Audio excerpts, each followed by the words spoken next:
Fala pessoal, tranquilo? A gente vai fazer aqui agora uma questão que é uma questão do Enem. Essa questão diz o seguinte, que uma região do Cerrado possui lençol freático profundo, estação seca bem marcada, além disso grande insolação e recorrência de incêndios naturais. 5 espécies de árvores nativas com características apresentadas no quadro foram avaliadas quanto ao seu potencial para o uso de projetos de reflorestamento nessa região. Tá. Uma coisa muito importante que marca aí, fala que é o Cerrado e também fala que a estação seca é bem marcada. Então é importante que as plantas que vão ser escolhidas aí, elas têm que ter adaptações que suportem a falta de água no período da estiagem. Então isso é muito importante. Daí então, ele coloca assim, ó, característica primeira, superfície foliar, tricomas e cera e espinho. 3 variáveis, vamos entender essas 3 variáveis? Quando ele fala tricoma, o que é tricoma? É pelo. Trichos é pelo, é cabelo. E esse tricoma aí, ele é importante para evitar herbivoria, porque é mais difícil do inseto comer uma folha que tem pelo, e também ele diminui a perda de água. Como que ele consegue diminuir a perda de água? Deixa eu te mostrar uma coisa aqui, ó. Corte de uma folha, epiderme superior, epiderme inferior, isso aqui chama mesófilo no meio, e aqui os feixes líbero-lenhosos. Daí uma coisa legal é que na epiderme inferior a gente tem os estômatos. Os estômatos têm aberturas chamadas ostíolos, por onde ocorre a transpiração foliar. Então é por aqui que vai sair, por exemplo, água. Então o que a gente imagina? A saída, que vai ser a saída da H2O, da água, ela ocorre pelo ostíolo do estômato. Então ela sai por aqui. Imagine, por exemplo, que o ambiente externo é um ambiente de baixa umidade relativa do ar. Se chega água aqui nessa abertura, ela rapidamente evapora e a planta ela perderia muita água. Uma estratégia, então, de algumas plantas é ter esse tricoma para diminuir a perda de água. Como que ela faz isso? Ela vem aqui, coloca os tricomas nessa região, e esses tricomas aqui, olha que coisa interessante, apesar de lá fora estar bem seco, ele cria um microclima úmido.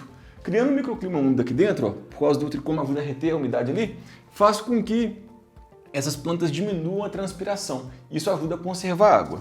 Uma outra coisa que foi falado, ser coberta de cera. A cera é isso aqui, ó.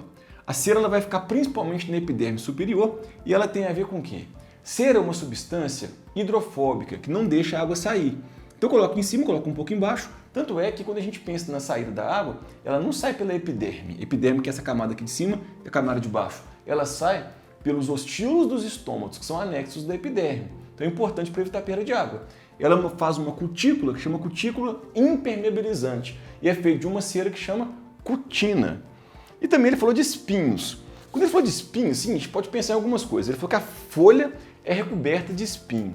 Vamos imaginar então, por exemplo, se a gente tivesse uma folha de uma planta, então imagina essa folha que ela tem uma área, e nessa área dela toda a gente tem o quê?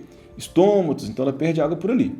Algumas plantas têm folhas modificadas em espinhos. Se ela tem a folha modificada em espinho, vamos pensar na área de superfície com o meio. A área de superfície com o meio ela é bem menor embaixo do que em cima. Isso diminui a perda de água sim. Agora o que ele disse ali é que existem espinhos nas folhas. Se a gente coloca espinhos nessas folhas aqui, isso ajuda a proteger contra a herbivoria, mas não é tão eficiente assim contra a perda de água. Legal a gente pensar nisso. Mas ele também disse profundidade da raiz. Existe raiz mais profunda e menos profunda. Se por acaso a raiz é profunda, isso é uma coisa importante, uma coisa positiva no cerrado, principalmente quando não está chovendo. Por quê? É porque a raiz profunda ela consegue atingir uma camada do solo que é constantemente úmida.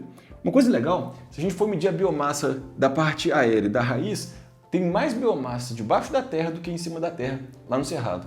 E por quê? Porque as raízes são bem grandes mesmo para conseguir pegar água que está próxima, associada ali ao lençol freático. E é claro que se vai diminuindo a umidade do solo, começa diminuindo aqui em cima, demora mais para diminuir lá embaixo. Então é importante ter uma raiz grande. Então qual que é a planta melhor para poder ser escolhida aí? Qual árvore adequada para reflorestar? 1, 2, 3 ou 4. A árvore 1, ela tem a profundidade da raiz baixa, fora. A árvore 2, coberta por cera, isso é bom, e tem a raiz, que é uma raiz com profundidade alta. Ótimo, ela é ótima. A planta 3 tem raiz baixa, a profundidade baixa, 4 profundidade baixa, a 5 tem a profundidade alta, ok, mas ela é coberta por espinhos. A gente viu que coberto por espinho não é tão eficiente como se fosse falado assim, ó, folhas modificadas em espinhos, como acontece nas cactáceas. Então, a resposta vai ser letra B, número 2.